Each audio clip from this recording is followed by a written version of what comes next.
शहर की चीखती भीड़, ट्रैफिक का शोर और जिंदगी की थकान से भागकर समीर ने एक पुराना बंगला किराए पर लिया था। यह बंगला शहर से काफी दूर था, इतना दूर कि यहाँ रातें आवाज नहीं बल्कि खामोशी पैदा करती थीं। पहली नजर में बंगला खूबसूरत लगता था, लेकिन जैसे ही कोई ध्यान से देखता कुछ अजीब महसूस होने लगता। सीढ़ियाँ जरूरत से ज्यादा संकरी थीं, जैसे किसी के पैरों को रोकने के लिए बनाई गई हो। और सबसे अजीब बात, हर कमरे में बड़े पुराने आईने लगे थे। आईने ऐसे मानो दीवारों पर नहीं बल्कि घर की आंखों की तरह जड़े हों। समीर ने इसे वास्तु या पुराने जमाने की डिजाइन समझकर नजरअंदाज कर दिया। थकान के कारण समीर जल्दी सो गया। घड़ी ने रात के 2 बजाए ही होंगे कि उसकी नींद टूट गई। कोई रो रहा था, बहुत धीमी आवाज, ऐसी जैसे कोई दीवार के भीतर कैद हो और सांस बचाकर रो रहा हो। समीर उठकर बैठ गया, कान लगाकर सुना। आवाज उसके कमरे की ही दीवार से आ रही थी।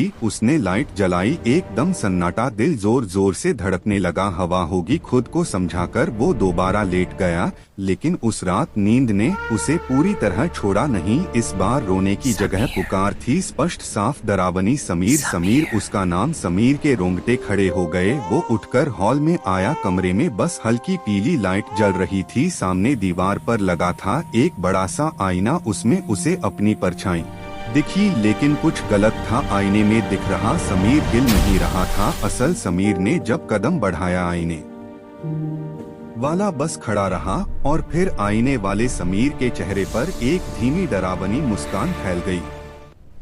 ऐसी मुस्कान जिसमें खुशी नहीं, शिकार की तसल्ली थी। समीर पीछे हटा, आईने वाला नहीं हटा। उसने आंखें झपकाईं, आईना फिर सामान्य था। उस रात समीर ने आईने पर कपड़ा डालकर सोने की कोशिश की, लेकिन उसे पूरी रात ऐसा लगा जैसे कोई दूसरी तरफ खड़ा उसे देख रहा हो। सुबह होते ही समीर ने तय कर लिया, वो आज ही यह घर छोड़ देगा। शाम होते होते उसने बैग पैक कर लिया। जैसे ही उसने दरवाजे की तरफ कदम बढ़ाया, चटक चटक चटक, घर के सारे आईने एक साथ चटकने लगे। दरवाजा अपने आप जोर से बंद हो गया, लॉक घूम गया। समीर का दम घुटने लगा। तभी उसे अपने पीछे ठंडी सांस महसूस हुई, ऐसी ठंडी की जैसे किसी ने कब्र से फूंक मारी हो। वो धीरे धीरे मुड़ा, उसकी चीख फटकर बाहर आ गई। आईने से वो बाहर निकल चुका था, बिल्कुल समीर जैसा, लेकिन उसकी आंखें पूरी तरह काली थीं और त्वचा कागज की तरह सफेद। उस साये ने मुस्कुराकर कहा, अब बारी मेरी है।